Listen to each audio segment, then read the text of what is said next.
Hello everyone and welcome to this new interview which we are recording on the sidelines of the 13th Atlantic Dialogues here in Rabat, and for which I am very happy to have two distinguished guests, Luigi Narbone. Thank you very much for joining us, and Younes Abouyoub. Thank you very much for being with us. The conversation we'll have today will be about post-conflict governance and reconstruction. You have a lot of expertise and experience in these regards. And obviously in our region, let's focus on our region, the MENA region, there are quite a lot of challenges, but also there is quite a lot of experience that has been accumulated in the past decade, at least, or 2 decades perhaps. Iraq was the first example, Libya, Yemen, and now Syria. And obviously every country has its specificities, be it in terms of natural resources, population, history, political system, and so on and so forth. Younes, I will turn to you first. The Libyan process, it has been the object of a lot of attention around the Mediterranean basin, outside as well to a certain extent, for Morocco, obviously. There have been some positive faces following the Skhirat agreement, following the 2020-2021 process that we have had there with the new prime minister, recognized by the chamber, etc., but then things appear to crumble. In your opinion, what went wrong or what went good in this process? Thank you first for the invitation. I think it's a timely topic. I happen to have worked in Libya at the beginning of 2011 all the way to 2014. And I think what's happening today, in a way, is directly related to the mistakes or the quick fixes that were put in place back then. And what I mean by that is that when we came to Libya after the toppling of the regime, most opinions back then focused on what is usually the theory and the literature of transitions, which is building legitimacy through elections, which in some cases worked well. But as you said earlier, and you rightly so, it's about context. It's about, there's no one size fit all recipe. And in the case of Libya, I think the mistake that was done at the beginning is that there was too much focus on elections as a form of democracy instead of looking at institutional building and building states. What we failed to recognize back then, and this is also a mistake by the Libyan elite back then, is that 42 years of Gaddafi, based on the Green Book theory, which is the state is the enemy of the people, never really built the state as we know it. It was a different type of governance system with different types of institutions. This was missed in the first few months after the regime fell. And because of the context in the region, I guess international community also wanted to send a positive signal that now we moved from an authoritarian regime towards a democratic one. So elections was the best recipe.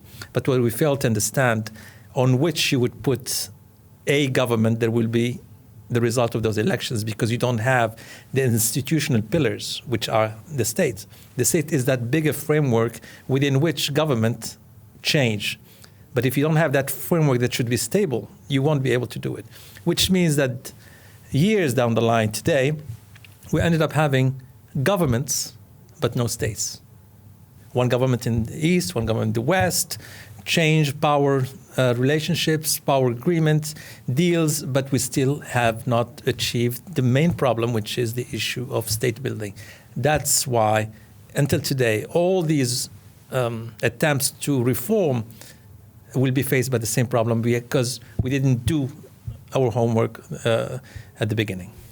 So indeed, building the state, and quite oftentimes, for very understandable reasons, there is a lot of focus on DDR, so disarm, demobilize and reintegrate, but also on security sector governance and security sector reform, because our understanding of the state is a monopoly of the legitimate application of violence, as Weber put it. What do you think can be done in that regard? And do you think there are actually blueprints in terms of, structuring the security sector in a way that could contribute to this effort at institution building and state building that Younes just mentioned?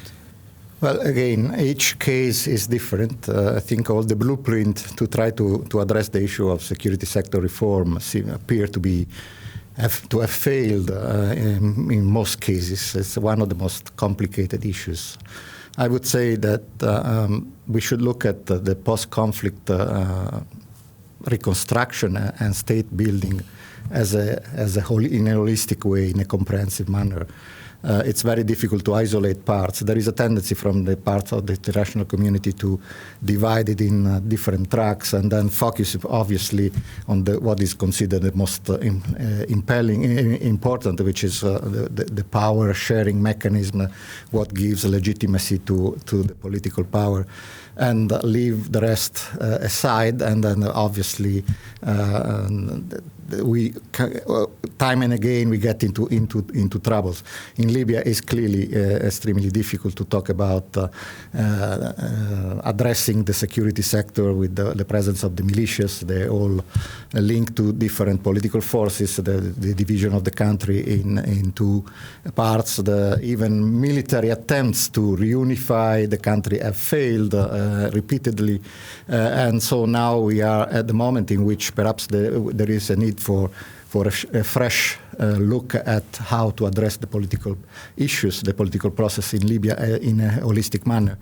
And I would say there is possibly a need to bring into the picture the long term, which is obviously beyond the political dimension, what the country needs in order to get into a process of reconciliation, a process of state building, institution building, and perhaps look at different modalities of governance. Perhaps a country like Libya would certainly benefit for a closer look at local governance as a mechanism to dilute powers, to avoid concentration of powers that build on the military aspect, on the militia, and look at how the resources are distributed, which is the other major issue. It's obviously oil resources is a key element in the Libyan case, and much of the power struggle is around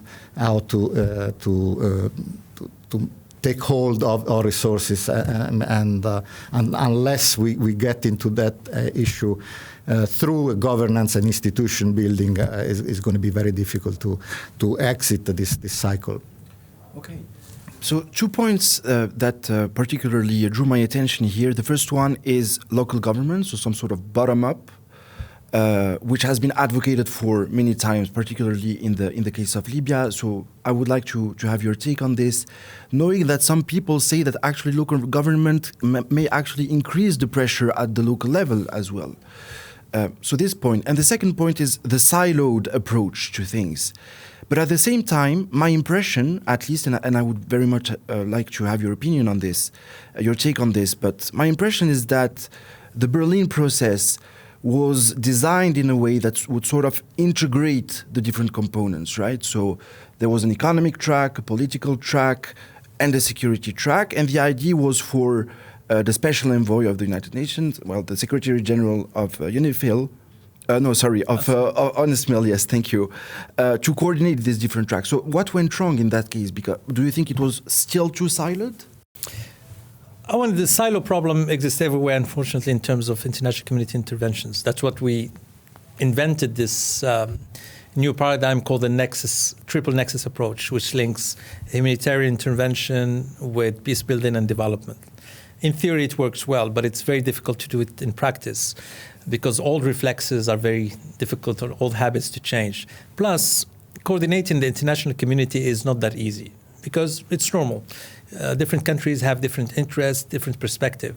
The immediate neighborhood of a country sees things differently from remote countries that are coming to that area. And then the third point, as the former envoy of the UN, UNSMIL, Ghassan Salameh said, too many cooks spoil the broth. So I think that's one of the problems. Then another thing, we have to remember that toppling a regime or making a revolution is not an end of something. It is the beginning of something else. And unfortunately, a lot of cases, and Libya included, people did agree on what they didn't want, but they never agreed on what they wanted. And that is why, for instance, the recipe of immediate electoral processes can be detrimental at certain cases. Because what elections do, they divide people by definition.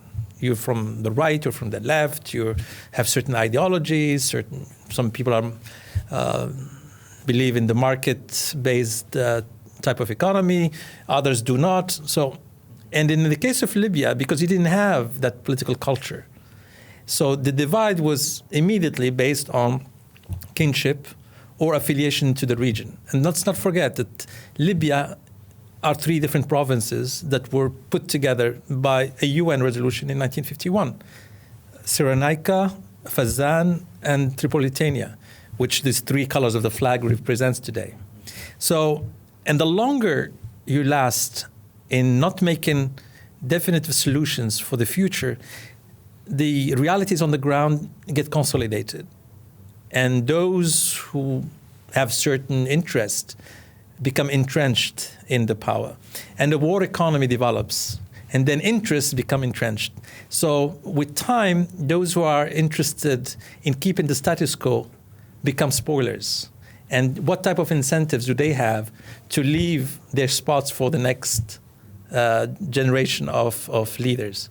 So all these makes it very difficult. And when you come back to the issue of silos, it makes it even difficult. One is talking about developing the economy. Maybe a rentier system still exists in terms of oil, and while Libya has other things to offer. Fisheries, for instance, this huge coast that has never been used. You have those from Tripolitania who do not see it favorably because most of the oil is on the other side of the country. So the discussion becomes dividing the wealth, not developing an economy using what you have.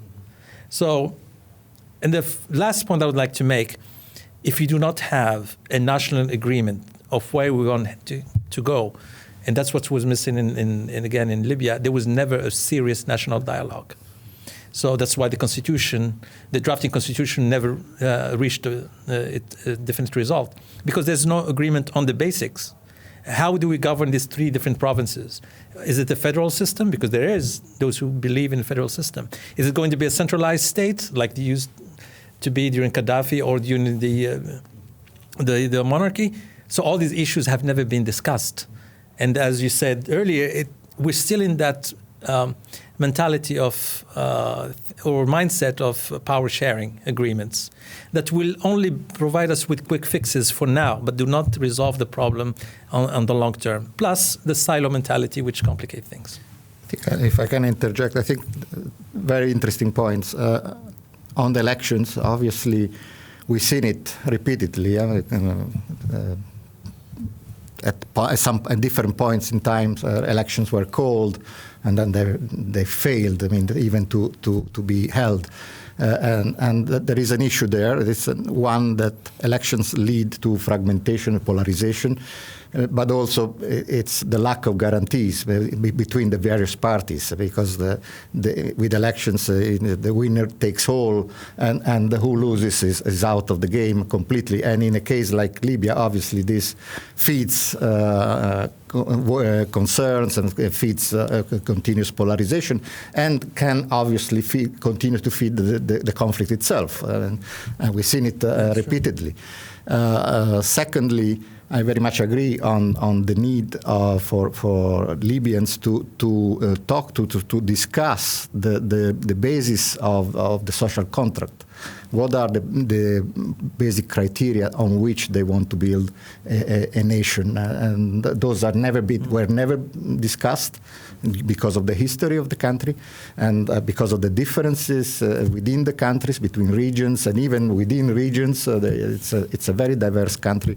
And this dialogue needs to take place. And I think perhaps if we could link the various dimensions, providing guarantees to the parties to the conflict, at the same time that a dialogue on the long term of the vision for the country future, on the political system, of the governance system, of the local government dimension, and on the economy, on the future of the economy. What is the vision for the country itself?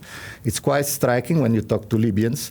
that has not yet trickled down the fact that oil is a resource that is going to end at some point because also of the energy transition that is taking place.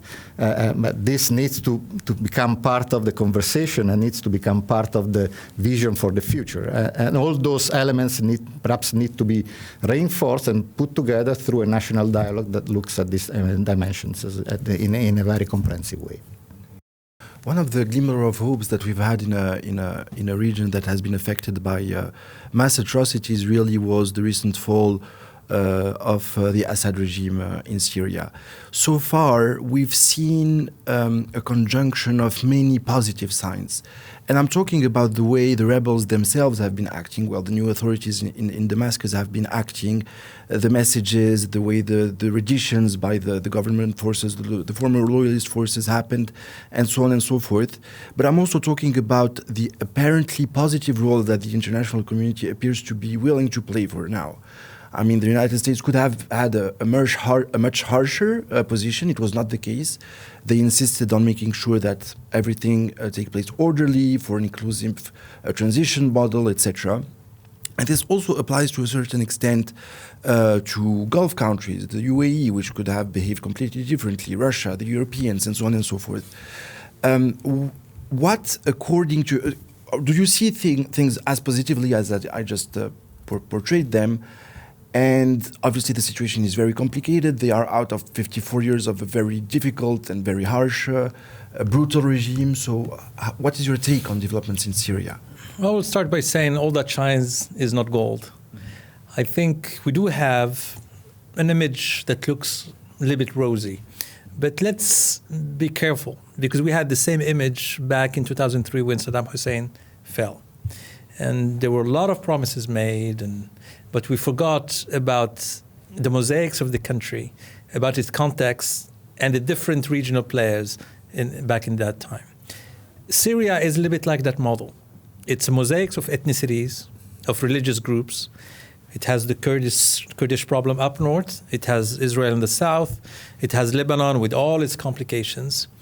And then you have a movement that represents maybe a part of the Syrians, but definitely not all Syrians. Because Mr. Julani represents a faction. Mr. Shara, as they call him now, yes. But if you talk to other Syrians, especially the non-armed opposition, a lot of them are abroad, I am not sure they will see eye to eye with what he plans to do.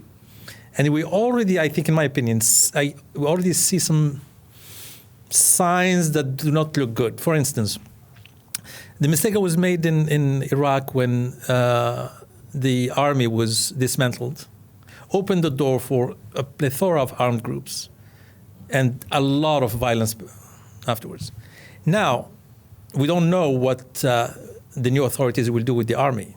Are they going to dismantle this army, create a new one, or we will have the problems that we have currently in Libya, where the rebels say we are the new army, and it's the old army that should be included or into our troops. This might be the problem in Syria. Then we already see now Israel attacking what is left of this army. So if this army is destroyed, who will contain the armed groups? Who will contain the thousands of Chinese Uyghur who will never become Syrians, or the Turkmens, or the Chechens, all these plethora of armed groups? Who will then defend the country and hold that country together? So these are a lot of questions that we should be looking into and be careful, learning from the lessons of the past. Libya, Afghanistan, and Iraq. I hope I'm wrong, but the way things look now, I don't see good signs for the near future. Very interesting. Luigi Narbone, I'm going to build on that, but also add a component, which is that Afghanistan, a coalition, invaded the country and toppled the Taliban regime back in time. Same for Iraq, and then US-led occupation, just like in Afghanistan, by the way. To an extent, same for Libya, right? There was a foreign intervention that played a huge role. Things are different now in Syria. Can this be, a reason for hope? Well, I mean, obviously, it's very, very early to try to foresee what will happen. There is a lot of uncertainty, and the next moves of the rebel authorities will be also fundamental in shaping the reactions of and also external actors, of course, have a pivotal interest in the future of Syria. So we will have to see how they will react and whether they will all contribute to stabilize the country or to destabilize the country further. So it's very early to say. But you're right. I mean, this is for the time being, it's has been a process that has been Syrian-led. It's part of Syrian forces that led to the fall of Bashar al-Assad regime. There is a lot of positive energy, a lot of enthusiasm for this fall of the regime, and the signs of that come for the time being are signs of inclusiveness. This could rapidly unfold, but for the time being, those dynamics are there. And let's also focus on another issue, which is the reconstruction of the country. I mean, this is a country that has been completely destroyed, which has a very big part of the population outside of the country. Refugees in Turkey, over 3 million, in Lebanon, in Jordan, in Europe, 1.3 million Syrians.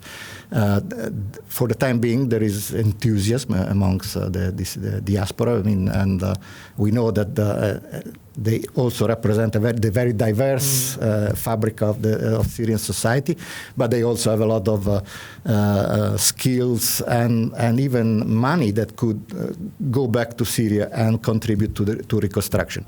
Reconstruction tag is enormous. The previous assessment was about 250 million. It's likely to be much more than that. The international community is going to have to intervene. Everything will be dependent on the positive signals that come from the country. Nobody's going to move until there is a clear reassurance that it's going to be really an inclusive political system that takes into account the myriad of minorities that form the Syrian fabric. But there are enough incentives that point towards the positive scenario, even though, of course, it's much easier to destroy than to construct. And so we I mean, what I would add to that, if you allow me, is probably one of the positive things about Syria, contrary to Libya or Afghanistan, is that you have a very well-trained and skilled elite in Syria. I mean, Syrians who are known, very good doctors, engineers, highly educated, which is probably one of the good things about the former regime. Other bad things, we all know about them. And that can give me hope for Syria if they are allowed to come back and really work and participate in rebuilding the country. Luigi Narbone and Younes Abouyoub, thank you so much. Thank you for this great conversation and for accepting our invitation. Thank you very much for having followed us. Good day.